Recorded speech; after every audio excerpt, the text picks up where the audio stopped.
ফের বোমা উদ্ধার হলো কালিকাপুরে। বীরভূমের বনহাট পঞ্চায়েতের কালিকাপুরের আপেল শেখের বাড়ির পাশে বোমা উদ্ধার।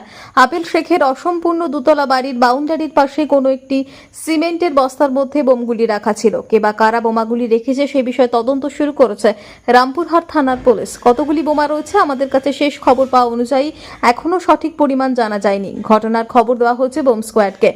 এই ঘটনাকে ঘিরে রীতিমতো চাঞ্চল্য ছড়িয়েছে এলাকায়।